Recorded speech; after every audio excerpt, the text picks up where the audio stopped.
Hey guys, welcome back to my YouTube channel commerce Guruji. आज हम लोग सॉल्व करने जा रहे हैं बिजनेस स्टडी का एमसीक्यू पोर्शन। ठीक, तो यानी आज हम लोग प्रैक्टिस किसकी करेंगे? एमसीक्यू। यानी एग्जाम में हमारे किस टाइप्स के एमसीक्यू आ सकते हैं, उस टाइप के एमसीक्यू हम लोग क्या करेंगे? प्रैक्टिस करेंगे। ठीक, तो यानी ये जरूर देखिए, क्योंकि 20 मार्क्स से आपको पता है कि 20 मार्क्स से आपके एमसीक्यू आने वाले हैं। ठीक, तो इसलिए आप लोग एमसीक्यू भी एकदम सीरियसली पढ़िए। तो यानी क्या होता है, इससे आपका 20 मार्क्स से एटलीस्ट सिक्योर ही हो जाएगा, बहुत ईजी तरीके से और अच्छे से आपका सिक्योर हो जाएगा 20 मार्क्स आपका एमसीक्यू में। ठीक, तो आज की वीडियो में हम लोग क्या करेंगे? सिर्फ एमसीक्यू डिस्कस करेंगे। ठीक, और इसको अपने दोस्तों को जरूर शेयर करिएगा। ओके, चलिए हम लोग स्टार्ट करते हैं।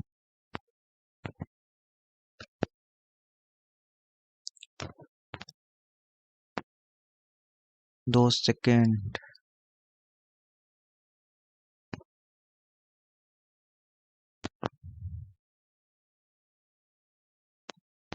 ठीक, तो यानी जैसे हम लोग सबसे पहला एमसीक्यू हम लोग देखते हैं।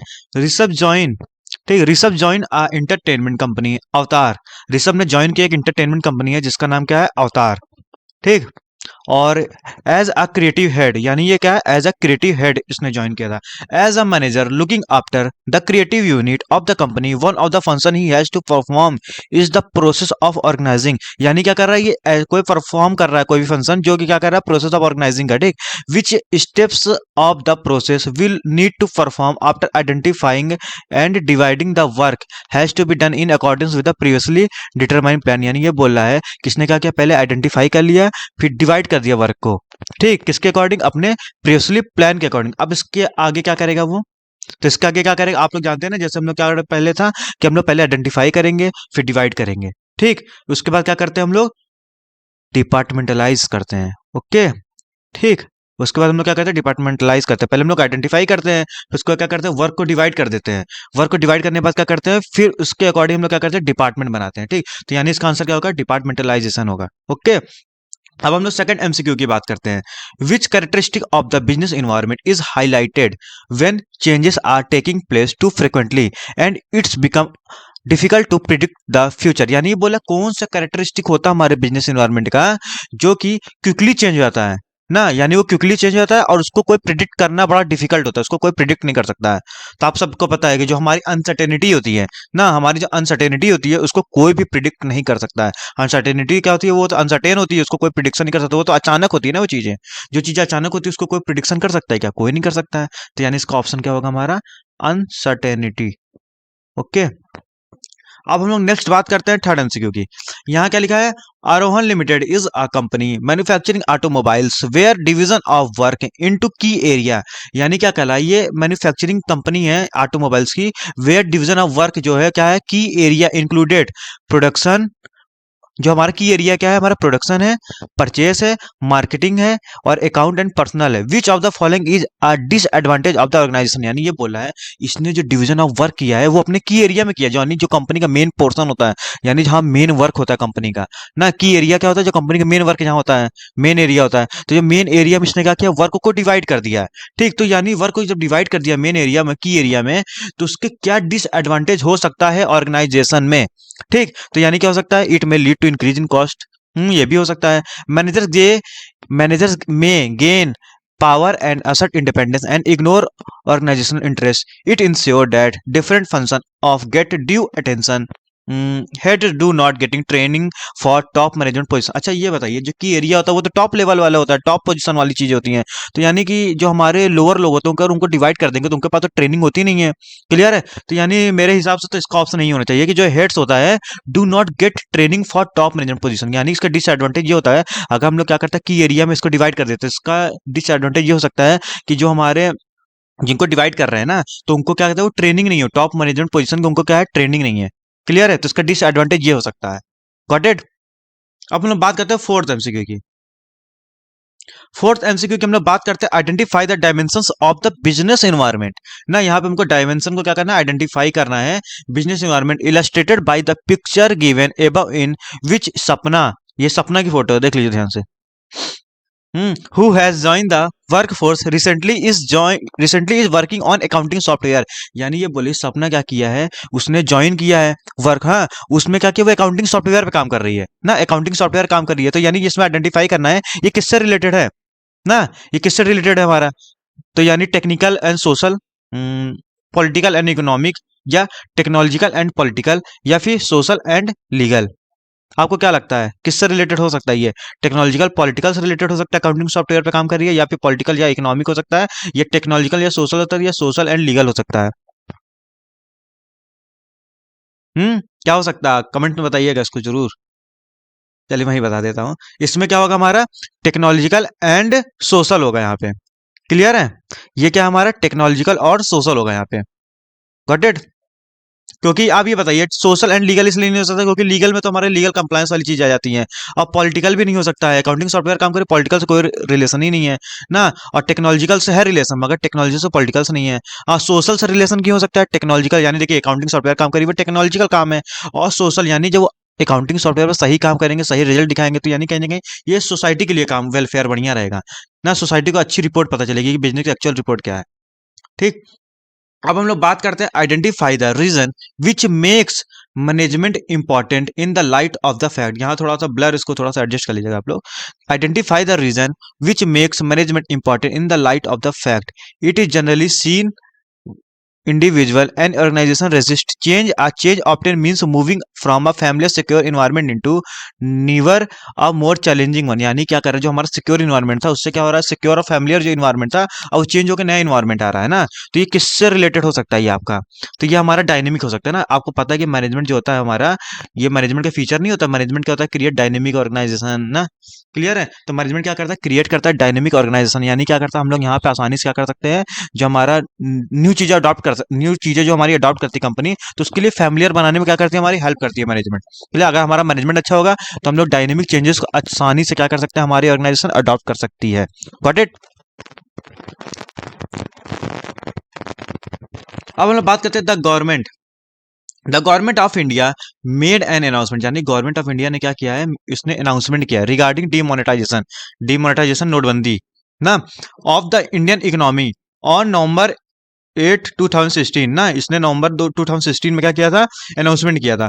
हाँ, with profound implication for it the process which put restrictions on convertibility of domestic money and bank deposit which mean to create less cashless economy। यानी कि डिमोनेटाइजेशन से क्या हो रहा था, कैशलेस इकोनॉमी हो रही थी ना, कैशलेस इकोनॉमी हो रही थी। One argument against the cash light economy ना। यानी ये बोल रहा है कि अगर जो हमारी इकोनॉमी क्या हो जाएगी, कैशलेस हो जाएगी, कैशलेस हो जाएगी तो उसके क्या अगेंस्ट क्या चीजें हो सकती है, मतलब कि अगर उसके आर्गुमेंट क्या कर सकते हैं हम लोग ना। अगर ये बताइए कैशलेस हो जाएगी, तो कैशलेस आपको पता है कि आज के टाइम में सब लोग फोन पे, पेटीएम, गूगल पे यूज कर रहे हैं, तो उसके लिए क्या रिक्वायरमेंट होती है, इंटरनेट की रिक्वायरमेंट होती है। तो मेरे हिसाब से क्या इसका टिक होगा, इंटरनेट कनेक्टिविटी इज परक्विजिट, यानी इंटरनेट कनेक्टिविटी होनी चाहिए। Got it? तो इसका क्या ए होगा। ठीक। तो यानी डीमोनेटाइजेशन से क्या होगा, कैशलेस इकोनॉमी होगी, और कैशलेस इकोनॉमी में क्या होगा, इंटरनेट की रिक्वायरमेंट होगी। जब कैशलेस हो जाएगा तो हर किसी को इंटरनेट की रिक्वायरमेंट होगी कि नहीं होगी, ताकि वो क्या करे, ऑनलाइन पेमेंट कर सके। ओके। अब हम लोग बात करते हैं airlines. Airline will be able to offer the benefits of lower pricing to customer on sector routes ना। यानी एयरलाइन जो था वो क्या कि उसने ऑफर दिया है benefit of lower pricing to customer ना, कस्टमर को लोअर प्राइसिंग का ऑफर दिया था due to decision of the civil aviation ministry of remove price cap हाँ फ्रॉम अगस्त 31 2022 ना। यानी 31 अगस्त को क्या किया इसने, यहाँ पर रिमूव कर दिया था प्राइस कैप को। This can help an airline to do better performance if the they take early decision regarding future course of action after understanding and doing analysis which importance of business environment is it understanding by manager is not highlighted above। यानी ये बोल रहा है कि पहले क्या किया था उसने, लोअर प्राइस दिया था कस्टमर को, सेक्टर को ना, डिसीजन लिया था कि कस्टमर को जो बेनिफिट हो लोअर प्राइस का। क्लियर है? और रिमूव कर दिया था उसने प्राइस कैप को, कब 31 प्राइस कैप का पता है ना कि प्राइस फ्लोर होता है, प्राइस अपर प्राइस होता है, लोअर प्राइस होता है ना। ये चीज पता आपको है कि एक हाई सेट प्राइस कर देते कि इसके ऊपर हम लोग प्राइस को हाई नहीं कर सकते, और एक लोअर प्राइस डिसाइड कर देते इसके नीचे कोई सेलर नहीं बेच सकता है ना। तो इससे क्या हो रहा था, इनको हेल्प हो रही थी एयरलाइन को कि उनकी जो परफॉर्मेंस हो रही थी वो क्या हो रही थी, अच्छी हो रही थी ना। तो if they take early decision regarding future course of action, यानी उसने क्या किया था, डिसीजन लिया है फ्यूचर कोर्स ऑफ एक्शन के लिए ना। और किसको अंडरस्टैंडिंग करते हुए, एनालिसिस करते हुए ना, उन्होंने एनालिसिस को अंडरस्टैंड करते हुए क्या किया है, इसने डिसीजन लिया था। विच इंपॉर्टेंस ऑफ बिजनेस एनवायरमेंट, यानी कि यहाँ पे अब कौन सा बिजनेस इंपॉर्टेंस जो होता है, importance of business environment applicable हो रहा है, जो कि यहाँ पे हाईलाइट नहीं है। Got it? तो यहाँ पे it's helps in improving performance, ये तो ऑलरेडी दिया है, देखिए यहाँ पे तो दिख रहा है ऑलरेडी ना। इसमें पूछ रहा है क्या चीज इस लाइन में हाईलाइट नहीं किया है। It's help in assisting in planning and policy formulation, ये भी हाईलाइट किया हुआ है। It's helps in tapping useful resources, ये तो नहीं किया। It enables a firm identify opportunity and get first mover advantage, ये भी कहीं ना कहीं इनडायरेक्टली हाईलाइट किया गया। तो यानी हमारा इसका ऑप्शन क्या होगा, थर्ड होगा, यानी ये वो इंपॉर्टेंस है जिसको हाईलाइट नहीं किया गया है ना। It's helps in tapping useful resource, यानी ये बोला है कि हम लोग वही रिसोर्स को यूज करेंगे जो हमारे लिए यूजफुल होगा। गॉट इट, क्लियर है। तो ये चीज बोला, यानी फुल्ली यूटिलाइजेशन ऑफ रिसोर्स की बात कर रहा है, इसका ऑप्शन क्या होगा, सी होगा। Got it. तो यानी एग्जाम में आपको ऐसे ही एमसीक्यू आएंगे और आप लोग को ये 20 मार्क्स बहुत आसान है। ओके, तो इसलिए आप लोग एमसीक्यू केयरफुली पढ़िएगा और उसको अपने दोस्तों को शेयर करिएगा। Also a mobility नहीं also a mobility platform is the process of link of 400 से 500 employees in a move aim at driving cost efficiency ना। इसने क्या ड्राइविंग कॉस्ट एफिशिएंसी बात कर रहा है कि कहीं ना कहीं कॉस्ट को कम करने की कोशिश कर रहे हैं ना, कॉस्ट को कम करने की, यानी फुल्ली यूटिलाइजेशन ऑफ रिसोर्स की बात कर रहा है। Which objective management will perform not able to achieve by carrying out this process, यानी कि इसमें कौन सा ना, which objective of the management will firm not able to achieve by carrying out this, अगर ये प्रोसेस को अचीव करते हैं ना या कैरी करते हैं तो इससे क्या करते हैं कि हमारी कौन सी अचीवमेंट नहीं हो सकती है। Got it. तो क्या नहीं हो सकती हमारी यहाँ पे, बताइए, इफिशिएंसी, सोशल या फिर प्रॉफिट या फिर सर्वाइवल, क्या आपको क्या लगता है। यानी कि जो हमारे प्लेटफॉर्म है, यानी आलो आ मोबिलिटी प्लेटफॉर्म है, प्रोसेस ऑफ लेइंग, यानी यहाँ से 400 से 500 एम्प्लॉय हैं। ठीक, ये क्या कर रहे हैं, इनका एम क्या है, ये ड्राइविंग कॉस्ट इफिशिएंसी, यानी क्या कर रहे हैं, कॉस्ट को क्या कर रहे हैं, कम करने की कोशिश कर रहे हैं, फुल्ली यूटिलाइजेशन।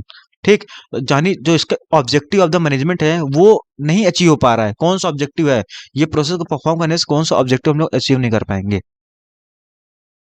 हम्म इसका देखना है, रुकिए 2 सेकंड।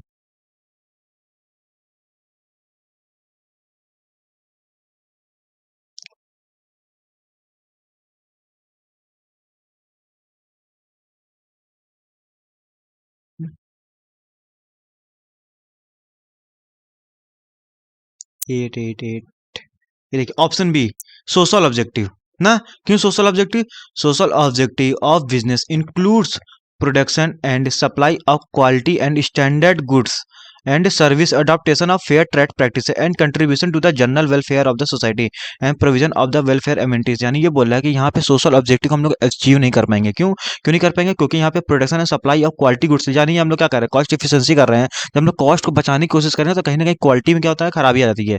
क्लियर, जब क्वालिटी में खराबी आ जाएगी तो यानी जो लोगों को जो हम लोग गुड्स पहुंचा रहे हैं तो वो क्या होगा, लो क्वालिटी का होगा ना। तो यहीं पे हमारी क्या होगी, अचीवमेंट क्या हो जाएगी, हमारी खराब हो जाएगी ना। यानी कि जो सोशल ऑब्जेक्टिव क्या है हमारा, वो अचीव नहीं कर पाएंगे हम लोग। Got it.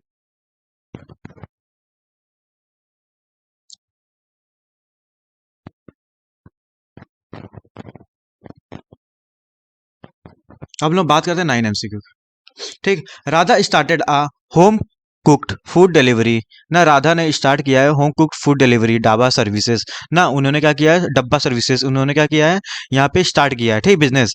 और her mother who great cook decided to help her, यानी उसकी मम्मी बहुत अच्छा खाना बनाती है, उसने क्या किया, उसको हेल्प करने के लिए डिसाइड किया। They relied on friends and family for orders and then on word of mouth as a step in the process of ensuring that activities are perform as per plan of supplying healthy goods quality. देखिए जो जो important line आप लोग उस पर focus किया करिए, MCQ कभी करिएगा, क्योंकि पूरा लाइन पढ़ेंगे ना तो आपको फिर लास्ट में लगेगा पूरा लाइन पढ़ लिया इतना लंबा, उस क्वेश्चन में था क्या है आपको समझ ही नहीं आएगा ना। तो आप क्या करिए, हाईलाइट करिए जहां पे आपको इंपॉर्टेंट लगे। जैसे मेरे को यहाँ पे लग रहा है कि step in the process of ensuring that, यहाँ पे क्या है, ये स्टेप था जहां पे इन्होंने क्या किया, ensuring are perform as per plan supplying healthy, इनकी प्लान क्या थी, सप्लाइंग कर रही थी हेल्दी और गुड क्वालिटी और रीजनेबल फूड, यानी कि अच्छा, सस्ता और सही दाम पे, मतलब कि हेल्दी फूड ये लोग क्या कर रहे थे, प्रोवाइड करते। और हाँ, अर्निंग प्रॉफिट भी कमाएंगे ये लोग। क्लियर है। तो she decided to keep both qualitative and quantitative benchmark towards, यानी इसने डिसाइड कर दिया, बिजनेस स्टार्ट करने से पहले इसने डिसाइड कर दिया है ना। तो which she should strive to work a function of management being discuss above an important characteristic of function of management is, यानी ये बोल रहा है यहाँ पे राधा ने डिसाइड किया था कि वो बिजनेस स्टार्ट कर रही है। ठीक, इसने बिजनेस स्टार्ट किया खाने का, तो उसने स्टार्टिंग करते समय ये सोचा कि क्या कहते हैं, उसने ये एक ऑब्जेक्टिव बनाया कि वो जो भी फूड सप्लाई करेगी वो हेल्दी होगा, गुड क्वालिटी होगा और रीजनेबल फूड होगा। ठीक, और उससे अर्निंग प्रॉफिट भी करेंगे। क्लियर, उसने दोनों डिसाइड किया, both qualitative and quantitative benchmark. Clear, अब यहाँ पे क्वेश्चन ये पूछ रहा है कि कौन सा इंपॉर्टेंट कैरेक्टरिस्टिक ऑफ फंक्शन यहाँ पे हो रहा है। तो यानी कि it is the first function of, यानी कि अगर आप ही अपने आप को रखिए कि आप ऐसा कोई बिजनेस स्टार्ट करते हैं तो ये आपका तो पहला ऑब्जेक्टिव होना चाहिए ना। क्लियर है, ये तो हमारा पहला ऑब्जेक्टिव था, इसलिए इसको क्या बोलेंगे, it is the first function of the management. Got it. अब हम 10 एमसीक्यू की बात करते हैं। Raman and Vasudev were two employ, ना रमन और वासुदेव हैं वो क्या है, दो एम्प्लॉय थे, who were embezzling and export import export company in Varanasi. ना उन्होंने क्या किया है, एक्सपोर्ट इंपोर्ट कंपनी उनकी वाराणसी में, ठीक, वेयर दे वर्किंग, यहाँ पे क्या करे, लोग वर्क करते थे। The finance manager of the company Sampat Singh become suspicious of two employ when he realize that their activities were not being perform as per the plan. यानी कि जो यहाँ पे संपत सिंह थे उन्होंने ये रियलाइज किया कि जो इनकी एक्टिविटी थी ना, ये दोनों की जो एक्टिविटी थी वो एज पर प्लान के अकॉर्डिंग नहीं हो रही थी। अब आपको पता है यहाँ किसकी बात आ रही है, यहाँ पे कहीं ना कहीं कंट्रोलिंग की बात आ रही है ना। कंट्रोलिंग में तो होता है, हम लोग क्या करते हैं, प्लान को और एक्चुअल परफॉर्मेंस को क्या करते हैं, कंपैरिजन करते हैं। आप लोगों ने पढ़ा होगा ना कि जो एक्चुअल प्लान होता है अपने प्लान परफॉर्मेंस ने मतलब कि हमारे एक्चुअल परफॉर्मेंस और हमारी प्लान परफॉर्मेंस को कंपेयर करते हैं ना। तो वहाँ पे यही किया गया कि उसने कंपेयर किया कि इनका जो वर्क हो रहा है वो एज पर प्लान नहीं हो रहा था। ही इंस्टॉल अ सॉफ्टवेयर प्रोग्राम, तो इसने क्या किया, एक सॉफ्टवेयर प्रोग्राम का क्या इंस्टॉल किया। ही secretly log every single stroke of the suspect computer keys and they sent an encrypted email report to the cyber police. The police were able to catch the two dishonest employee red-handed them identify the function of the, यानी ये बोल रहा है कि जो हमारी company थी, company के ओनर ने क्या किया, यहाँ पे उन्होंने कंपैरिजन किया ना एक्चुअल परफॉर्मेंस को और प्लान परफॉर्मेंस। तो तुमने देखा कि प्लान परफॉर्मेंस के अकॉर्डिंग काम ही नहीं हो पा रहा है। जब प्लान परफॉर्मेंस के अकॉर्डिंग काम नहीं हो पा रहा है, कंपैरिजन कराने के बाद क्या करते हैं, जो डेविएशन आता है उसको क्या करते हैं हम लोग, करेक्टिव मेजर एक्शन लेके उसको क्या करते हैं, वो उसको रेक्टिफाई कर देते हैं। क्लियर है, तो यहाँ पे यही किया गया। उसको लगा कि हाँ, उसको बाद में पता चला, जब उसने पहले कंपैरिजन करा, इसको कमियां पता चली, उसको क्या किया, उसको ठीक किया, उसके बाद सॉफ्टवेयर उसने इंस्टॉल किया, उससे पता चल गया सारी चीजें ना। तो ये कहीं ना कहीं किससे रिलेटेड है, हमारे कंट्रोलिंग से रिलेटेड है। ठीक, तो यहाँ पे क्या ऑप्शन इसका होगा, कंट्रोलिंग, क्योंकि स्टाफिंग और कोऑर्डिनेशन ऑर्गेनाइजिंग नहीं है। तो स्टाफिंग तो हम लोग एम्प्लॉयज को रखने का पहले का प्रोसेस है ना, कोऑर्डिनेशन वगैरह कोऑर्डिनेट करके चलना है सारे फंक्शंस को, ऑर्गेनाइजिंग अलग होता है, सबको वर्क डिवाइड करना। ठीक, तो यानी ये किसका है, कंट्रोलिंग का काम है। ठीक, कंट्रोलिंग में हम लोग क्या करते हैं, एक्चुअल परफॉर्मेंस को प्लान परफॉर्मेंस से क्या करते हैं, कंपेयर करते हैं, उसके बाद क्या करते हैं, फाइंड आउट करते हैं डेविएशन को और उसको करेक्टिव एक्शन लेके क्या करते हैं, रेक्टिफाई कर देते हैं। Got it. अब हम लोग नेक्स्ट एमसीक्यू की बात करते हैं। Name the outcome of the functions of the management, which includes designing of roles to be filled by suitably skilled people। यानी ये बोला है name the outcome of function of management, यानी क्या कर रहा है कि function of management which includes designing of roles to be filled by suitably skill people ना, यानी कि skill people and defining the inter relationship between roles so ambiguity in performance of duty can be eliminated. Got it. तो यानी ये बोल रहा है यहाँ पे फंक्शन ऑफ मैनेजमेंट है, इसमें क्या हो रहा है, डिजाइनिंग ऑफ रोल है, वो क्या कर रहा है, फील किया जा रहा है, यानी कि स्किल पर्सन के अकॉर्डिंग क्या है, जो पर्सन जिस स्किल में उसके अकॉर्डिंग क्या किया उसको काम दे दिया जा रहा है। Got it. तो defining the inter relationship between role so ambiguity in performance of duties can be eliminated. तो यानी यहाँ पे कौन सी एम्बिगिटी खत्म हो रही है, क्लियर है, यानी कोई कौन सी एम्बिगिटी यहाँ पे क्या हो रही है, एलिमिनेट हो रही है। ठीक, तो यहाँ पे क्या हो रहा है, organization structure. Got it. Organization structure, क्योंकि ऑर्गेनाइजेशन स्ट्रक्चर में ये होता है कि यहाँ पे हमको पता रहता है ना कि किसको क्या काम करना है, किस जगह से हमको ऑर्डर लेना है, किसका ऑर्डर रिसीव करना है, किसके लिए काम करना है ना। अगर हमने डिपार्टमेंट वगैरह में बढ़ गए, गॉट इट, अगर हम लोग डिपार्टमेंट बढ़ गए तो हमको पता नहीं हमारे डिपार्टमेंट के ही लोगों से ऑर्डर लेना है, हमको अपने डिपार्टमेंट के लिए काम कर रहा है ना, हमको दूसरे बॉस का ऑर्डर नहीं लेना है, क्योंकि एक ऑर्गेनाइजेशन में बहुत सारे बॉस होते हैं। Got it. तो इसमें यही बोल रहा है, तो ये कैसे होगा, ये ऑर्गेनाइजेशन स्ट्रक्चर आपका जितना अच्छा होगा उतना क्या होगा, यहाँ पे performance of duty can be eliminated. यानी यहाँ क्या एम्बिगिटी होती है ना, कि आपको कंफ्यूजन हो जाती है किसका ऑर्डर लेना है, किसका ऑर्डर नहीं लेना है, किसका ऑर्डर किसके ऑर्डर पे काम करना है ना। क्लियर है, तो यहाँ पे हमको आइडेंटिफाई रहता है कि हमारा बॉस है कौन। Got it. अब हम लोग बात करते हैं next, transportation helps in creating time utility ना। ट्रांसपोर्टेशन हेल्प है creating time utility and warehousing helps in creating place utility. यानी ट्रांसपोर्टेशन क्या होता है, आपका क्रिएट करता है टाइम यूटिलिटी ना, मगर आपका वेयर हाउसिंग की बात करते हैं, ये क्या करता है, क्रिएटिंग प्लेस यूटिलिटी। दूसरा क्या स्टेटमेंट बोला था, process of classification of product ना, यहाँ पे जो क्लासिफिकेशन ऑफ प्रोडक्ट होता है डिफरेंट ग्रुप्स में ना, ये कैरेक्टरिस्टिक में इसको क्या बोलते हैं हम लोग, स्टैंडर्डाइजेशन बोलते हैं। अब ऑप्शन क्या दे रहा है, choose the correct option from the option given below. Statement 1 is true, second is false, या both the statement are true, ना, statement one second is true और फर्स्ट इज फॉल्स, या both the statement are false. आपको क्या लगता है क्या होगा इसमें? तो यानी ये बोल रहा है कि ट्रांसपोर्टेशन वाक्य है। क्या ट्रांसपोर्टेशन आपका क्रिएटिंग टाइम यूटिलिटी करता है क्या? नहीं, ट्रांसपोर्टेशन क्या करता है? आपके गुड्स को क्या करता है? मूवमेंट देता है ना, एक जगह से लेके दूसरी जगह, यानी कि आपके गोडाउन से लेके या आपके फैक्ट्री से लेके मार्केट तक पहुंचाने का काम किसका होता है? ट्रांसपोर्टेशन होता है। तो ट्रांसपोर्टेशन यहाँ पे टाइम यूटिलिटी नहीं करता है कुछ ना, और वेयर हाउसिंग भी नहीं करता है ऐसा। दूसरा क्या हमारा दूसरा statement, the process of classification of product into different groups on the basis of importance characteristic. अगर हम लोग जब इसको काम करते हैं कि हम लोग प्रोडक्ट को क्या करते हैं, डिफरेंट डिफरेंट ग्रुप्स के या उसके कैरेक्टरिस्टिक के अकॉर्डिंग क्या करते हैं? डिवाइड करते हैं। ये तो हमारा काम ग्रेडिंग का होता है। क्लियर है? तो यानी स्टैंडर्डाइजेशन में क्या करते हैं हम लोग? प्रोडक्ट का एक स्टैंडर्ड सेट कर देते हैं। मगर हम लोग बात करते हैं ग्रेडिंग का, तो ये प्रोसेस स्टैंडर्डाइजेशन नहीं होता। ठीक, यहाँ पे ऑप्शन क्या होगा हमारा? बोथ स्टेटमेंट आर फॉल्स, क्योंकि ट्रांसपोर्टेशन में आपको पता है कि ट्रांसपोर्टेशन हमको क्रिएटिंग टाइम यूटिलिटी नहीं करता है। ट्रांसपोर्टेशन हमको क्या करता है? हमारे गुड्स का मूवमेंट कहाँ करता है? मार्केट तक पहुंचाने में हेल्प करता है। ठीक, तो ये तो लिखा नहीं कहीं, तो पहला स्टेटमेंट भी गलत है। दूसरा स्टेटमेंट क्या है? The process of classification of product into different groups, यानी हमको क्या कर रहे हैं? प्रोडक्ट का क्लासिफिकेशन कर रहे हैं डिफरेंट डिफरेंट ग्रुप्स में। क्लियर है? तो ये भी नहीं होगा यहाँ पे। क्यों नहीं होगा?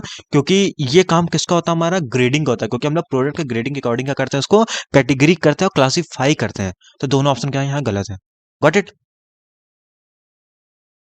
अब यहाँ पे क्या है? Match the various terms of financial market. यहाँ पे हमको क्या करना है? मैच करना है various terms of financial market ना। ठीक, यहाँ पे मैचिंग करना है। तो यानी अगर यहाँ बात करते हैं तो सेकेंड, ठीक, फाइनेंशियल मार्केट की बात करते हैं। Financial market it is also known as stock market. Primary market it is a market for creation and exchange of financial asset. Secondary market it is also also known as new issue market. अगर हम लोग 13 की बात करते हैं, ठीक, तो 13 की हम लोग बात कर रहे हैं, तो 13 में क्या है हमारा? इसका ऑप्शन क्या रहेगा? सबसे पहले हमारा 2 सेकेंड, पेंसिल सेलेक्ट करने दीजिए।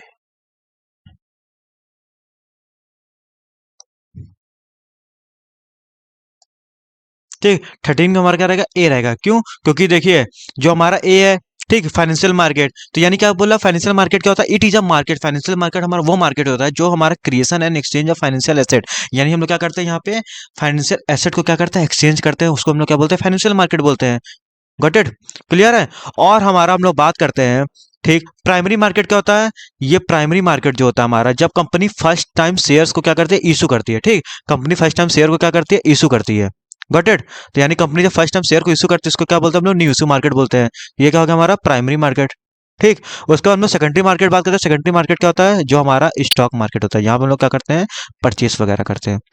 Got it? तो यानी स्टॉक मार्केट को ही हम लोग बोलते हैं सेकेंडरी मार्केट। Got it? अब हम लोग बात करते हैं नेक्स्ट एमसीक्यू की। नेक्स्ट एमसीक्यू की बात करते हैं 14। ठीक, क्या is a number assign to each transaction by the stock exchange and is printed on the contract note. यानी ये बोल रहा है जब आप लोग ट्रांजेक्शन करते हैं स्टॉक एक्सचेंज पे, तो यानी कैसे आइडेंटिफाई करते होंगे क्लाइंट को? क्लियर है? तो क्लाइंट को आइडेंटिफाई करने के लिए क्या होता है? उनका यूनिक ऑर्डर कोड होता है। Got it? यानी कि आप जब शेयर्स वगैरह परचेज करेंगे ना, तो आपको आपके नाम से नहीं जाना जाता है, आपको वहां पे क्या होता है? क्योंकि एक नाम के तो बहुत सारे लोग होते हैं ना, तो यानी बोल रहा है वहां पे यूनिक ऑर्डर कोड, जैसे आपका आधार कार्ड में नहीं होता है कि नंबर अलग से होता है, वैसे हमारे जो ट्रांजेक्शन करते हैं तो यूनिक ऑर्डर कोड होता है हमारा, एक अलग सा नंबर होता है। ठीक, उसके अकॉर्डिंग हमारी पेमेंट वगैरह होती है। ठीक, उससे हम लोग आइडेंटिफाई होते हैं। दूसरा क्या है? One of the important decision area under the marketing function, यानी कौन सा इंपॉर्टेंट डिसीजन एरिया होता है हमारा मार्केटिंग फंक्शन के अंदर, जब हम लोग मैनेज किसको करते हैं? इन्वेंट्री को। इन्वेंट्री मतलब क्या होता है? स्टॉक वगैरह की बात कर रहे हैं। ठीक, तो यानी कौन सा होता है हमारा? ब्रांडिंग। ब्रांडिंग नहीं, ब्रांडेड मेंटेन करने के लिए नहीं होता, मैनेजिंग करने के लिए। ब्रांडिंग तो सेल करने के लिए होता है, प्रमोशन भी सेल करने के लिए होता है, प्राइसिंग में हम लोग सेल करने का पर्पस होता है ना। इन्वेंट्री को मैनेज करने के लिए हम लोग क्या करते हैं? हमारा फिजिकल डिस्ट्रीब्यूशन का पोर्शन रहता है ना, कि हम लोग से रिटेलर होलसेलर को जाता है, होलसेलर रिटेलर को जाता है, रिटेलर्स कंज्यूमर जाता है, physical distribution. What it? Clear है? दूसरा क्या हमारा? विच of the following statement is incorrect, यानी कौन सा स्टेटमेंट क्या यहाँ पे इनकरेक्ट है ना। तो which of the following statement is incorrect? Providing liquidity to the security is one, देखिए ये ध्यान रखिएगा यहाँ पे इनकरेक्ट की बात कर रहा है। ठीक, तो यानी कि providing liquidity to security is one of the function of stock exchange. जाहिर सी बात है, स्टॉक एक्सचेंज क्या होता है हमारा? स्टॉक एक्सचेंज हमको लिक्विडिटी देता है ना, यानी आज हमने रिलायंस का शेयर खरीदा है ना, अब हमको बेचना होगा उसका रिलायंस का शेयर, तो हम लोग रिलायंस का शेयर पर बेच देंगे। हम लोग कभी भी बेच सकते हैं, हम लोग शेयर साथ खरीदते हैं कभी भी बेच सकते हैं ना, और लिक्विडिटी हो सकती है, लिक्विडिटी मतलब कैश में कन्वर्ट कर सकते हैं, नहीं कर सकते बेच के। Got it? तो यही बोल रहा है। तो स्टॉक एक्सचेंज क्या ये आपको मदद करता है चीज में? हाँ करता है, ये भी पॉइंट सही है हमारा। दूसरा क्या है, process of holding share in electronic form ना इज नोन एज डीमेटेरियलाइजेशन। यानी हम लोग क्या कर रहे हैं, जो हमारा फिजिकल शेयर था अब उसको हम लोग कन्वर्ट कर दिया, या फिर हम लोग शेयर्स को होल्ड किया है हमने किसमें, इलेक्ट्रॉनिक फॉर्म में किया है, तो उसको डीमेटेरियलाइजेशन बोलते हैं। ये भी बात सही है ना, क्लियर है। Security exchange board of India perform the regulatory function of the controlling insider trading. यानी जो security exchange board of India है, सेबी की बात कर रहा है, वो क्या कर रहा है कि परफॉर्म करता है regulatory function of controlling insider trading and imposing penalty of for such party. यानी जो इनसाइडर ट्रेडिंग करते हैं, इनसाइडर ट्रेडिंग मतलब ये होता है कि कंपनी का इंटरनल कोई पर्सन होता है, वो क्या करता है, वो एडवांटेज लेता है ना उससे, वो उसको सारी डिटेल पता रहती है कंपनी को, कब शेयर्स की प्राइस बढ़ने वाली, कब नहीं बढ़ने वाली, तो उसका एडवांटेज लेते हैं, उसको क्या बोलते हैं, इनसाइडर ट्रेडिंग बोलते हैं। क्लियर है। तो यानी क्या होता है, ये हमारी इलीगल है ना, हमारी कंट्री में इनसाइडर ट्रेडिंग हमारे लिए क्या इलीगल है। तो यही बोल रहा है कि इसका सेबी उसके लिए पेनल्टी पोज वगैरह करती है, वही चीज बोल रहा है। ठीक। दूसरा क्या, capital market consist of commercial bank and development bank and stock exchange की बात कर रहा है। Got it. तो यही बोल रहा है। तो यानी सारे ऑप्शन तो सही हैं, देखिए सारे ऑप्शन यहाँ सही है, मगर जब इसका आंसर में आप देखेंगे ना, इसके नीचे इसका आंसर जो दिया है वो सी बोल रहा है, क्योंकि वैसे देखा जाए तो सेबी क्या करता है, कंट्रोल भी करता है सब कुछ, सारे ऑप्शन सही है, मगर इसमें इनकरेक्ट बोल रहा है, तो इसमें सारे ऑप्शन मेरे अकॉर्डिंग तो सब सही थे। क्लियर, कोई भी गलत नहीं थे, मगर हमारे जो आंसर है इसमें क्या बोला, सी बोल रहा है। ठीक। क्लियर है। दूसरा क्या है, one of the following is consider to be an extension of marketing concept. यानी बोल रहा है कि इसमें से कौन सा extension of marketing concept which apart from customer satisfaction pay attention to ethical and ecological aspect of marketing and identify the concept. यानी कि यहाँ पे हमको आइडेंटिफाई करना है कॉन्सेप्ट में, जहाँ पे हम लोग क्या कर रहे हैं, कस्टमर को सेटिस्फैक्शन के बारे में देख रहे हैं ना, इथिकल इलॉजिकल एक्सपेक्ट सब कुछ फॉलो कर रहे हैं यहाँ पे। क्लियर है। तो ये क्या होता है हमारा, जब हम लोग कस्टमर के बारे में सोच रहे हैं, अपने एथिक्स के बारे में सोच रहे हैं, इकोलॉजिकल के बारे में सोच रहे हैं ना, तो ये सब किसके लिए होगा, सेलिंग कॉन्सेप्ट नहीं होता। सेलिंग कॉन्सेप्ट में बेचने के बारे में सोचते हैं, प्रोडक्शन में प्रोडक्शन करने के बारे में सोचते हैं, प्रोडक्ट में क्या होता है, प्रोडक्ट की क्वालिटी के बारे में सोचते हैं, मगर यहाँ पे हम कस्टमर के बारे में सोच रहे हैं, तो किसके अंदर आता है हमारा, सोसाइटी मार्केट कॉन्सेप्ट में आता है ना, कि जब हम लोग किसी कस्टमर की बात कर रहे हैं या फिर हम लोग सोसाइटी की बात कर रहे हैं, तो किसमें आएगा, सोसाइटी मार्केट कॉन्सेप्ट में ही आता है। Got it. अब हम लोग बात करते हैं, while the product cost set the lower limits for the price for a product. यानी कि जो प्रोडक्ट की कॉस्ट है वो लोअर लिमिट सेट हो गई। क्लियर है। Price for a product the upper limit of a price which a buyer would be prepare to pay decided by. यानी ये बोल रहा है कि बायर कब कब आपकी किस लिमिट पे आपको परचेस करेगा आपकी गुड्स ना, हाई प्राइस पे करेगा, कब करेगा, ये सब कैसे डिसाइड होता है, कि गवर्नमेंट डिसाइड कराती है, या फिर marketing management of the firm करती है, या फिर कॉम्पिटिटर ऑफ फर्म करती है, नहीं, ये utility and demand for the product ना, डिमांड के अकॉर्डिंग होती है सब चीज ना। कस्टमर जब डिमांड, जब किसी गुड्स की क्या होती है, सप्लाई कम होती है, कस्टमर महंगे में भी लेने के लिए रेडी हो जाते हैं। क्लियर है। तो ये सब कैसे पता चला, utility and demand of the product. Clear है। या कस्टमर को सेटिस्फैक्शन ज्यादा मिलता है उस प्रोडक्ट से, तो वो हाई प्राइस पे भी लेने के लिए क्या है, रेडी हो जाता है। तो ये सब किससे डिसाइड होगा, हमारा utility and demand for the product. यानी प्रोडक्ट की कितनी डिमांड है, कितना सेटिस्फैक्शन है, यानी जो प्रोडक्ट ज्यादा सेटिस्फैक्शन देता है उसकी डिमांड ज्यादा होती है, उसकी डिमांड ज्यादा होगी, उसके अकॉर्डिंग हम लोग क्या कर सकते हैं, उसको हाई मतलब बायर जो होता है उसको डिसाइड कर देता है, अपर लिमिट पे भी डिसाइड कर देता है। यानी यही सब बोल रहा है। ठीक। कि यानी बायर कब डिसाइड करता है लोअर लिमिट, कब अपर लिमिट, ये सब हम लोग डिमांड को ही देखते हुए डिसाइड करते हैं। Got it.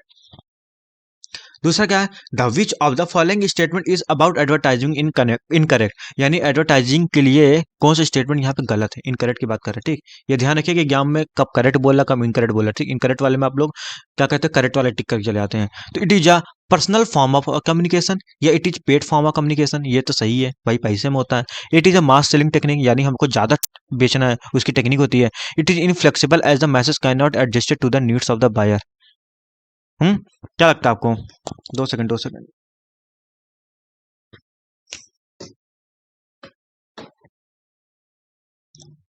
हम्म तो क्या लगता है आपको, इट इज इनफ्लेक्सिबल, यानी ये बोल रहा है कि क्या होता है, ये इनफ्लेक्सिबल भी होता है एडवर्टीजमेंट ना, message can not be adjusted to the need of the buyer. यानी ऐसा समझिए ना कि हर बायर के एडजस्ट के अकॉर्डिंग हमारा एडवर्टीजमेंट का मैसेज जो होगा वो एडजस्ट तो हो नहीं सकता है, तो इनफ्लेक्सिबल उसको भाई एक तो हम लोग रेजिड मतलब उसको चेंज नहीं कर सकते। एक बार हमने एडवर्टीजमेंट दे दिया, कुछ बायर को अट्रैक्ट करेगा, कुछ बायर को नहीं करेगा।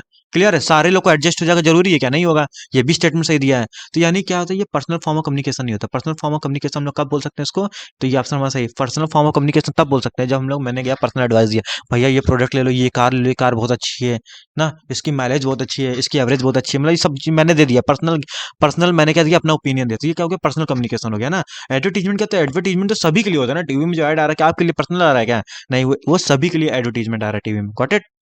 क्लियर है। अब हम लोग नेक्स्ट बात करते हैं arrange the steps involving in trading procedure, यानी ट्रेडिंग प्रोसीजर बात करते हैं कौन सा करेक्ट सीक्वेंस है ट्रेडिंग का। जब आप लोग सिक्योरिटी मार्केट में जब शेयर्स परचेस करते हैं तो क्या क्या होता है। सबसे पहले हम लोग बात करते हैं, हम लोग डीमैट अकाउंट खोलते हैं ना। सबसे पहले हम लोग डीमैट अकाउंट ओपन करते हैं।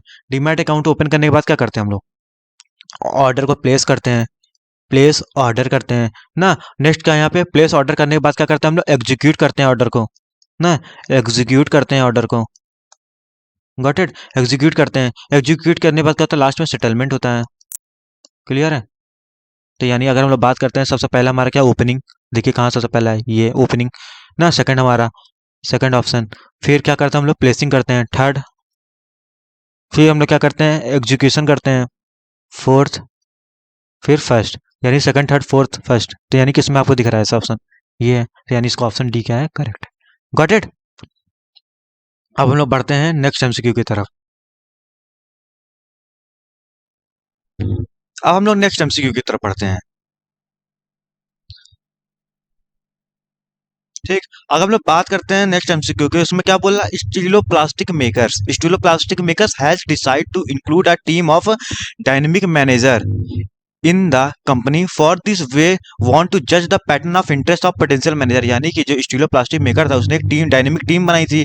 ठीक, उसने क्या किया, जो डायनेमिक टीम मैनेजर थी उसने क्या किया, जज कर रही थी interest of the potential manager ना। Interest of the potential manager आपको ये पता चल रहा होगा टेस्ट वगैरह से कि स्टाफिंग का क्वेश्चन है। ठीक, clear. After giving this test they want to further know how much candidate is useful for organisation. यानी जो ये टेस्ट ले रही थी मैंने, तो उससे क्या करता है, इस टेस्ट से वो ये पता कर रही थी कि जो हम उसके क्या एम्प्लॉय हैं वो कितने यूजफुल है, या कैंडिडेट है कितने यूजफुल है उस ऑर्गेनाइजेशन के लिए। क्लियर है। They decide to take another test which can measure the existing skill of the candidate. Rakesh an exceptional candidate is given certain documents. यानी ये बोल रहा है कि एक और इसने टेस्ट लिया था ना, इस ऑर्गेनाइजेशन ने एक और टेस्ट लिया था जिससे ये चेक कर रही थी कि उसके क्या जो एम्प्लॉय है, कैंडिडेट है, उनकी एग्जिस्टिंग स्किल जो है वो उनके काम के लिए है कि नहीं, ऑर्गेनाइजेशन के लिए। क्लियर है। जिसमें से राकेश एन एक्सेप्शनल कैंडिडेट था जिसको एक सर्टेन डॉक्यूमेंट दिया गया था। ठीक, ये मेन लाइन है क्वेश्चन। ठीक, उसको जो डॉक्यूमेंट दिया गया था उस डॉक्यूमेंट में कौन कौन सी इंफॉर्मेशन थी, job title, pay allowance, responsibility etcetera. After the employees join they are very good training. यानी कि उसको जॉब के बाद क्या किया गया, इसको जॉब ट्रेनिंग दिया गया। The company does not want to stop at training which a job related process, they want to bring a concept which is a career related process. Identify the document. यानी कि इसमें कुल मिला के ये बताना है कि ये डॉक्यूमेंट जो दिया गया था राकेश को, वो डॉक्यूमेंट क्या था। ठीक, तो कॉन्ट्रैक्ट ऑफ एम्प्लॉयमेंट था, या एक्सपीरियंस लेटर था, या लेटर ऑफ रिलीविंग था, या जॉब डिस्क्रिप्शन था। ठीक, आप लोग ध्यान करिए कि क्या कहते हैं, स्टाफिंग में जब आप पढ़ रहे थे, ठीक, स्टाफिंग में क्या था, जो कॉन्ट्रैक्ट ऑफ एम्प्लॉयमेंट है, कॉन्ट्रैक्ट ऑफ एम्प्लॉयमेंट में क्या दिया जाता है, जॉब टाइटल दिया जाता है, पे अलाउंस दिया जाता है, रिस्पॉन्सिबिलिटी ना। एक एम्प्लॉय की job title, pay allowance, responsibility सारी चीज किसमें लिखी रहती है, कॉन्ट्रैक्ट ऑफ एम्प्लॉयमेंट में। तो इसका आंसर क्या होगा, contract of employment. Got it. ठीक, अब हम लोग नेक्स्ट एमसीक्यू की तरफ बात करते हैं।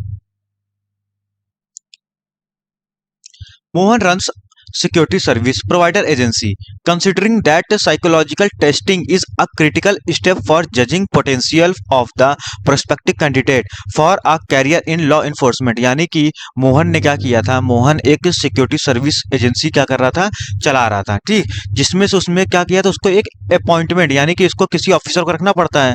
ठीक, यानी मेरी एजेंसी सर्विस है तो मैं क्या करता हूँ, सबको बॉडी सिक्योरिटी गार्ड क्या करता हूँ, सप्लाई करता हूँ। ठीक, जो सिक्योरिटी गार्ड को पहले मैं अपॉइंट जो करूंगा ना, तो यही मोहन क्या करता है, सिक्योरिटी गार्ड को जो अपॉइंट करता है उसका टेस्ट लेता है। ठीक, उससे रिलेटेड क्वेश्चन है। तो prospective candidate for career in law enforcement he uses various types of psychological test.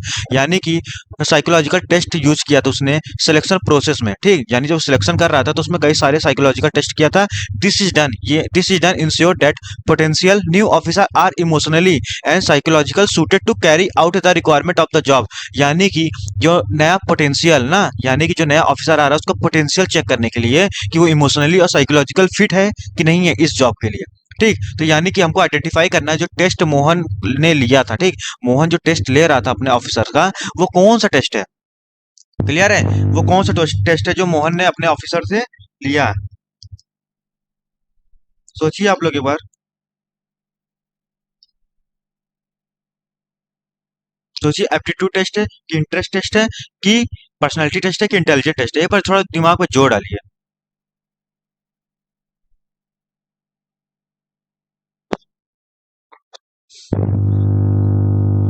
ये कौन सा टेस्ट है? इंटरेस्ट टेस्ट है, ठीक। यानी इंटरेस्ट टेस्ट में ही तो हम लोग पोटेंशियल चेक करते हैं ना कि भैया ये इस काम के लिए सीरियस है कि नहीं है ना, साइकोलॉजिकल मेंटली क्या काम के लिए सीरियस है, नहीं कि टाइम पास करने आया है। Got it. नेक्स्ट क्या है? Feather loom limited has been doing a great job in the area of cloth designing, यानी कि फीदर लूम लिमिटेड है वो क्या करे? ग्रेट जॉब, यानी बहुत अच्छा काम कर रही थी किस एरिया में? क्लॉथिंग और डिजाइनिंग में। With in 2 years the company has reach among the top most performance of the textile industry, यानी कि जो फीदर लिमिटेड थी वो क्या कर रही थी? बहुत अच्छा काम कर रही थी किसमें? क्लॉथ और डिजाइनिंग एरिया में, ठीक। 2 साल के अंदर इतना अच्छा काम कर रही थी, 2 साल के अंदर क्या हो गई थी? वो मोस्ट टॉप परफॉर्मर हो गई थी टेक्सटाइल इंडस्ट्री में, ठीक। The company has made a lot of profit and decided to distribute its profit to the shareholder who stood with its during the hard times. तो यानी कि जब company, देखिए मान लीजिए मेरी कंपनी थी, ठीक, मैं बहुत अच्छा काम कर रहा था, तो कुछ सालों में क्या हो गया? मेरी कंपनी बहुत टॉप पे पहुंच गई। अच्छा, टॉप पे पहुंच गई तो अब मेरे पास प्रॉफिट भी तो अच्छा है ना। जब कंपनी टॉप पे पहुंच गई तो प्रॉफिट भी अच्छा आ रहा है। तो इसी तरह इसमें देखिए ना, made a lot of profit, या कंपनी टॉप पे पहुंच गई तो क्या हो रहा है? बहुत सारा प्रॉफिट आ गया कंपनी पास। जब प्रॉफिट आ गया तो कंपनी चाहती है कि डिस्ट्रीब्यूट करना चाहती है अपने प्रॉफिट किसको? शेयर होल्डर को ना। शेयर होल्डर डिस्ट्रीब्यूट करना चाहती है, यानी जो उसके यहाँ जितने लोग इन्वेस्टर्स हैं उनको क्या करना चाहती है? डिस्ट्रीब्यूट करना चाहती है प्रॉफिट। क्लियर है? तो यही पूछ रहा है कि ये जो डिविडेंड मतलब जो डिस्ट्रीब्यूशन कर रही है प्रॉफिट को, कौन सा डिसीजन के अंदर का पार्ट है? वो इन्वेस्टमेंट का पार्ट है, या बजट डिसीजन का पार्ट है, या डिविडेंड डिसीजन पार्ट है, या फाइनेंस डिसीजन पार्ट है? ये कौन सा डिसीजन का है? Dividend decision. क्यों? क्योंकि जब कंपनी प्रॉफिट अच्छा खासा कमा रही है, ठीक, तो कंपनी क्या करिए? प्रॉफिट को डिस्ट्रीब्यूट करिए। जब कंपनी जो प्रॉफिट शेयर होल्डर को डिस्ट्रीब्यूट करती है उस प्रॉफिट को हम लोग क्या बोलते हैं? डिविडेंड बोलते हैं। तो यानी डिविडेंड डिसीजन से रिलेटेड क्वेश्चन है। Got it? अब नेक्स्ट एमसीक्यू की बात करते हैं। For the following two statement choose the correct option, यानी कि इसमें हमको करेक्ट स्टेटमेंट चूज करना है, ठीक। यानी कि कंज्यूमर ऑर्गेनाइजेशन, जो कंज्यूमर ऑर्गेनाइजेशन है वो play an important role in educating consumer about their rights and providing potential to them protection to them. यानी ये बोल रहा है जो कंज्यूमर ऑर्गेनाइजेशन होता है बहुत इंपॉर्टेंट रोल प्ले करता है, जो कि क्या करता है? कंज्यूमर को एजुकेट करता है उनके अपने राइट्स के बारे में ना। क्लियर? और उनके राइट्स के बारे में, उनको प्रोटेक्शन के बारे में। Got it? क्लियर है? सेकंड स्टेटमेंट बोल रहा है consumer should not ask for cash memo, यानी कंज्यूमर को कैश मेमो के लिए नहीं बोलना चाहिए, ठीक। तो यानी आपके हिसाब से क्या लगता है? तो यानी इसमें क्या है? सिंपल ही पता चल रहा है कि पहला स्टेटमेंट क्या सही है, दूसरा स्टेटमेंट क्या है? रॉन्ग है, ठीक। कौन सा ऑप्शन सही है? Statement 1 is correct, statement 2 is wrong. तो यानी इसका ऑप्शन क्या होगा? 1, यानी ए, ऑप्शन ए ना। क्योंकि भाई कंज्यूमर ऑर्गेनाइजेशन जो होता है वो तो यही काम करता है, सही लिखा है इसमें। मगर जो कंज्यूमर क्या कैश मेमो नहीं मांगता क्या? कस्टम वो अपने सेलर से मांगता है। क्लियर है? तो इसलिए क्या है? स्टेटमेंट 1 करेक्ट, स्टेटमेंट 2 क्या है? रॉन्ग है। Got it? अब हम लोग नेक्स्ट बात करते हैं, नेक्स्ट एमसीक्यू की, ठीक। On the advice of Mudra advertising limited, हाँ, Ramha automobile has work upon managing public opinion, developing better relation with the masses through sponsoring culture and sporting events, maintenance of public parks. हाँ, यानी कुल मिला के ये बात किया जा रहा है यहाँ पे, डेवलपमेंट की बात कर रहा है किसकी? वो कल्चर से रिलेटेड, स्पोर्ट इवेंट से related, maintenance of public park से रिलेटेड, ठीक। तो यानी कहीं ना कहीं सोसाइटी की बात कर रहा है, देख रहे हैं ना, क्योंकि ये सब तो सोसाइटी का होता है, ठीक। Name the department in the organisation which is generally responsible for the performing ever important task of managing public opinion. यानी इसमें यही बोल रहा है कि जो ये सब डिसीजन जो ले रहा है ना, 2 मिनट, तो जो ये सब डिसीजन लिया जा रहा है, तो ये सब डिसीजन के लिए हमको किसको अपॉइंट करना पड़ेगा ना? जो किससे रिलेटेड डिसीजन लेगा हमारा? वो कल्चर से रिलेटेड रहेगा, स्पॉन्सरिंग कल्चर, या फिर स्पोर्ट्स इवेंट से रिलेटेड, या फिर मेंटेनेंस ऑफ पब्लिक पार्क। हाँ, तो ये सबसे रिलेटेड डिसीजन कौन लेगा हमारा? मार्केटिंग डिपार्टमेंट लेगा, या फिर सेपरेट डिपार्टमेंट लेगा जिसको हम लोग बनाया गया होगा, फर्म ने बनाया होगा, या फिर कोई आउटसाइड एजेंसी को लिया जाएगा, या फिर एनी ऑफ द अबव, ठीक। तो यानी कोई भी आउटसाइडर ले सकता है, कोई भी इसका डिसीजन ले सकता है ना, ठीक। तो इसका आंसर क्या होगा? Any of the above. क्योंकि आउटसाइड एजेंसी को भी हम लोग बुला सकते हैं, या फिर कोई एक अलग से डिपार्टमेंट भी बना सकते हैं, या फिर कोई मार्केटिंग डिपार्टमेंट को भी रख सकते हैं। Got it? अब हम नेक्स्ट एमसीक्यू की बात करते हैं। Srishti enterprises has develop a strong distribution network in India, यानी सृष्टि इंटरप्राइजेस है उसने क्या किया है? डेवलप किया strong distribution network in India and abroad by setting up retail outlets and reaching out to the customer through internet selling. यानी कि इसने इतना स्ट्रॉन्ग डिस्ट्रीब्यूशन नेटवर्क किया है कि जो ये क्या कर रही है? रिटेल कर रही है, आउटसाइड इंडिया भी कर रही है, ठीक। यानी जो अपने सामान के बेच रही है आउटसाइड इंडिया भी। हाँ, reaching out to the customer through internet selling, यानी कि इंटरनेट के थ्रू क्या कर रही है? कस्टमर तक पहुंच रही है, ठीक। Identify the decision related to the element of the marketing mix being discuss above. तो यानी इसमें ये बोल रहा है कि ये किससे रिलेटेड है? ठीक, यानी सृष्टि इंटरप्राइजेस थी वो इतना अच्छा डिस्ट्रीब्यूशन चेन बनाई थी कि जिससे वो क्या कर रही थी, कस्टमर से डील कर रही थी इंटरनेट के थ्रू और आउटसाइड इंडिया भी डील कर रही थी। Got it? ठीक, तो यानी कौन सा ऑप्शन हो सकता है, storing and assorting products in order to create time utility, regarding the channels और यूजिंग इंटरमीडिएटरी, या फिर बोथ ए एंड बी, या फिर one regarding branding packaging and labelling. क्या हो सकता है? तो इसका ऑप्शन क्या होगा, चैनल यूजिंग इंटरमीडिएटरी ना, भाई इंटरमीडिएटरी के थ्रू की तो क्या कर रही है ये, पहुंच पा रही है वहां तक ना। Got it?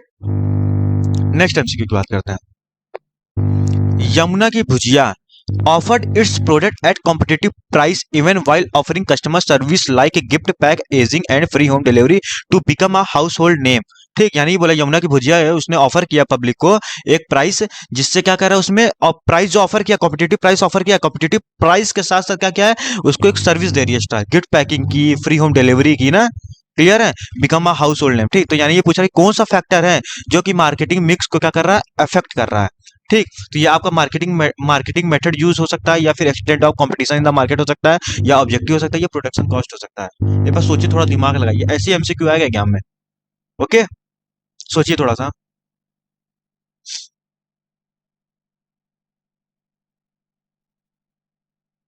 ठीक, तो ये किससे रिलेटेड है, ये हमारा, 2 सेकंड, ये हमारा मार्केटिंग मेथड है ना, ये भी तो मार्केटिंग मेथड होती है, यानी हमारा और दूसरे दुकान का प्राइस क्या सेम है, मगर हम क्या उससे अच्छा दें ना, उससे अच्छा क्या दे, तो हम लोग क्या करते हैं, कुछ एक्स्ट्रा सर्विसेज दे सकते हैं, ये तो मार्केटिंग मेथड है। Got it? अब नेक्स्ट बात करते हैं हम लोग, name the process of working with and through others to effectively, यानी कि name the process of working with and through others to effectively achieve organisational objective by efficient using limited resource. यानी ये बोल रहा है कि कैसे एक ऑर्गेनाइजेशन में लिमिटेड रिसोर्स को कितने अच्छे से हम लोग इफेक्टिवली इफिशिएंटली क्या कर सकते हैं, यूज कर सकते हैं, और अपने ऑब्जेक्टिव को अचीव करेंगे उसी से। यानी एक लिमिटेड रिसोर्स है, कैसे अपने ऑब्जेक्टिव को अचीव कर सकते हैं इफिशिएंटली मैनर। ठीक, तो यानी किससे होता है, ये तो हमारा मैनेजमेंट्स होता है, या ऑर्गेनाइजिंग्स होता है, या प्लानिंग्स होता है, या कंट्रोलिंग्स होता है। थोड़ा सोचिए आप लोग,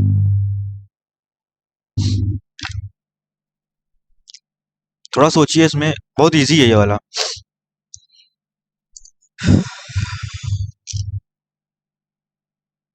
क्या हो सकता है यार, ये आसानी तो है ये क्या है, मैनेजमेंट। Got it? मैनेजमेंट। थोड़ा सा आप लोग दिमाग में जोर डालिए, क्योंकि जो आपने उन्हें पढ़ा है वही तो चीजें हैं इसमें। ठीक, थोड़ा सा जोर डालिए कि आपका कॉन्सेप्ट भी यहाँ क्लियर हो जाए। ठीक, यानी मैनेजमेंट में ही तो होता है ना, मैनेजमेंट का तो यही काम होता है कि लिमिटेड रिसोर्स को मैनेज करके कैसे अपने ऑब्जेक्टिव गोल को क्या करना है, अचीव करना है। ठीक, और ये इसका कहीं ना कहीं फीचर भी तो होता है मैनेजमेंट का, मैनेजमेंट की फीचर की बात करिए, कैरेक्टरिस्टिक की बात करिए, उसमें दिया रहता है। ठीक है, क्लियर है? The increase in the demand for many Ayurvedic medicine, health product and service in the past few months ना, यानी कि आपको पता चल रहा है कि यहाँ पे आयुर्वेदिक मेडिसिन की डिमांड क्या हो रही है, बढ़ रही है, और हेल्थ प्रोडक्ट की डिमांड भी बढ़ रही है, और सर्विसेज की भी डिमांड क्या हो रही है, बढ़ रही है। Is related to need of building immunity. किससे रिलेटेड है, बिल्डिंग इम्यूनिटी, यानी इम्यूनिटी बूस्टअप। ठीक, increase awareness for the health care due to spread of corona virus.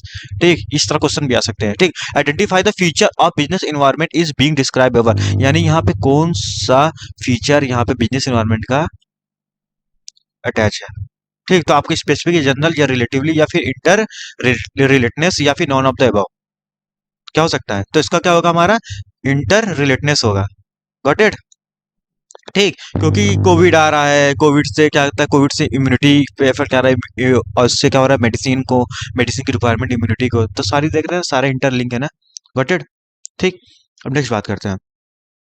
Next क्या हमारा, name the function of management, name the function of management which helps in formulation of future plan, यानी कौन सा function of management है जिसमें क्या करता है, formulation of future plan in the light of the problem that were identify and thus helps in better planning in the future period. यानी कि ये कौन सा फंक्शन होता है मैनेजमेंट के अंदर का, जो कि हमको फॉर्मुलेट करता है फ्यूचर प्लान के लिए ना, helps in formulation of future plan in the lights off the problem that were identify ना, ताकि हमारा जो प्लान हो वो फ्यूचर में क्या हो, बहुत अच्छा हो। किससे हो सकता है आपका ये, इसको अब सोचिए, पर प्लानिंग हो सकता है, या ऑर्गेनाइजिंग हो सकता है, या डायरेक्टिंग हो सकता है, या कंट्रोलिंग हो सकता है, इसको सोचिए एक बार।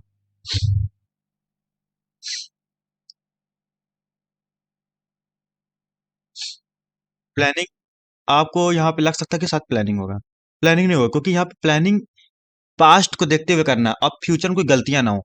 ठीक, तो यानी प्लानिंग नहीं होगा, यहाँ क्या होगा, पहले मैं हिंट ऐसे समझाता हूँ उसको। मान लीजिए आप फ्यूचर में कैसे कोई प्लान अच्छे कर सकते हैं, जब आप कंपैरिजन कराएंगे, उसमें कुछ डेविएशन निकलेगा, उसको करेक्ट करेंगे, तब आप आगे और अच्छा प्लान कर सकते हैं ना, ताकि ये चीजें दोबारा रिपीट ना हो। ये क्या हो गया, कंट्रोलिंग का पार्ट है। ठीक, यहीं पे आप कंपैरिजन कराते हैं प्लान को और एक्चुअल परफॉर्मेंस को। ठीक, 2 सेकंड।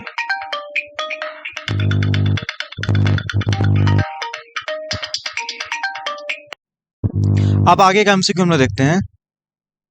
तो even when where member of department willingness cooperate and work, a manager has to coordinate the efforts of different people in conscious manner। यानी ये बोल रहा है कि मेंबर ऑफ डिपार्टमेंट जो है क्या करे, कॉपरेट कर रहे हैं, वर्क, और मैनेजर हैज टू कोऑर्डिनेट, जो मैनेजर क्या कर रहा है उसको कोऑर्डिनेट कर रहा है उनके एफर्ट्स को। ठीक, different people in conscious manner, यानी डिफरेंट डिफरेंट लोग ने कॉन्शियस मैनर में। ठीक, identify the characteristic of coordination, यहाँ पे कोऑर्डिनेशन वाला टॉपिक आ गया। ठीक, तो यानी ये बोला है even where are members of a department, जो डिपार्टमेंट के मेंबर्स हैं वो कॉपरेट एंड वर्क काम कर रहे हैं। ठीक है, जो मैनेजर है वो क्या कर रहा है, कोऑर्डिनेट कर रहा है efforts of different people in a conscious manner. ठीक, तो यानी कॉन्शियस मैनर काम कर रहे हैं, सब कोऑर्डिनेशन के साथ काम कर रहे हैं। ठीक, तो यही बोला कि identify the characteristic of coordination discuss above.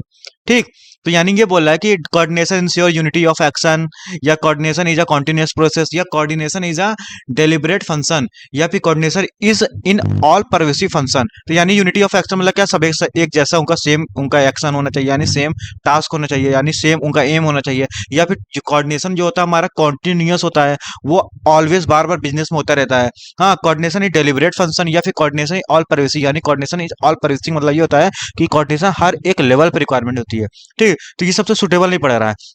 सबसे सुटेबल क्या पड़ा रहा हमारा, coordination is deliberate function. Deliberate function मतलब क्या, यहाँ पे मैनेजर ने क्या किया है, सबको कोऑर्डिनेट करके रखा है। गॉट इट, तो इसलिए इसका क्या होगा, coordination is deliberate function. Got it. अब हम लोग नेक्स्ट बात करते हैं, what distinguish a successful manager from a less successful one is the ability to put his principle into practice. यानी ये बोल रहा है कि सक्सेसफुल मैनेजर जो है less successful one is the ability to put the principle. देखिए पूरा लाइन ना पढ़े, इसमें से इतना ध्यान दीजिए, ability to put the principle into practice ना। यानी which aspect of nature of management highlighted in the above statement. यानी आपको पता है ना कि जो हमारा नेचर ऑफ मैनेजमेंट की बात करते हैं, management as a science, management as an art, management both ना, और management as an profession. Clear है, management as a profession. Clear है, तो यानी ये बोल रहा है क्या, ये मैनेजमेंट एज अ साइंस है कि मैनेजमेंट एज एन आर्ट है या प्रोफेशन है। ठीक, तो यानी ये बोल रहा है कि प्रिंसिपल को कैसे परफॉर्म करना है। ठीक, जो प्रिंसिपल हमारा बना है वो क्या है, साइंस है। क्लियर, अब उस प्रिंसिपल को कैसे एप्लीकेबल करना है, कैसे परफॉर्म करना है, ये क्या होता है हमारा, आर्ट होता है ना। क्लियर है, तो इसको क्या, ये इसका ऑप्शन क्या होगा हमारा, management as an art. Got it.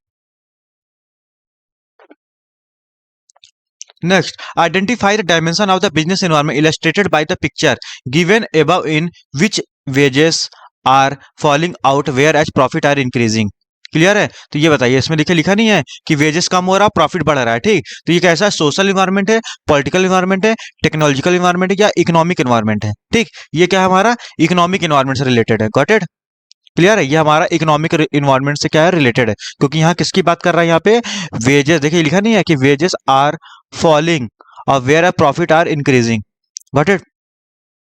Next, 14 is the process by which the manager brings order out of chaos, remove conflicts among people over allotted work or responsibility sharing, creates an environment suitable for team work. यानी ये बोल रहा है कि कौन सा process होता है जो मैनेजर क्या कर रहा है, ब्रिंग आउट चॉइस और रिमूव कॉन्फ्लिक्ट, यानी जो कॉन्फ्लिक्ट होता है among people ever allotted work, responsibility sharing, creating an environment suitable for team work. यानी इसमें ये बोल रहा है कि जो अलॉट कर दिया गया वर्क, ठीक, अलॉट वर्क कर दिया गया है, उसको जिसमें कॉन्फ्लिक्ट वगैरह जो भी आता है उसको कैसे हम लोग रिमूव करते हैं। ठीक, ये हम लोग किससे करते हैं, हम लोग कंट्रोलिंग से करते हैं। Got it. ये हम लोग किससे करते हैं, हम लोग कंट्रोलिंग से करते हैं।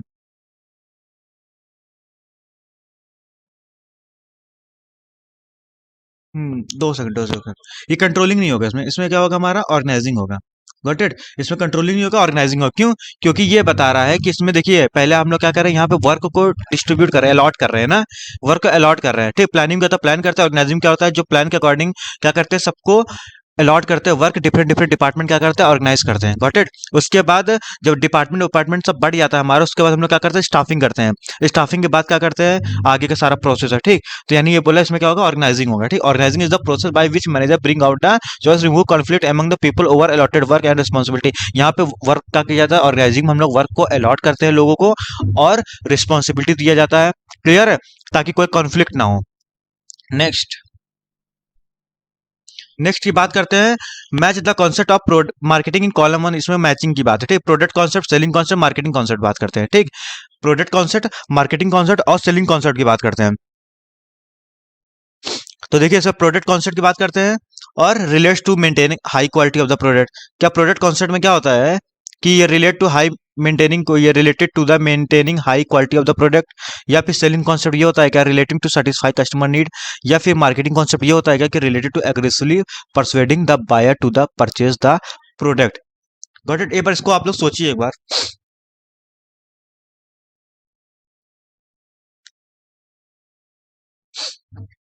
ठीक। अच्छा, इतना ध्यान लगाइए, प्रोडक्ट कॉन्सेप्ट क्या होता है, हम लोग प्रोडक्ट के बारे में सोचते हैं।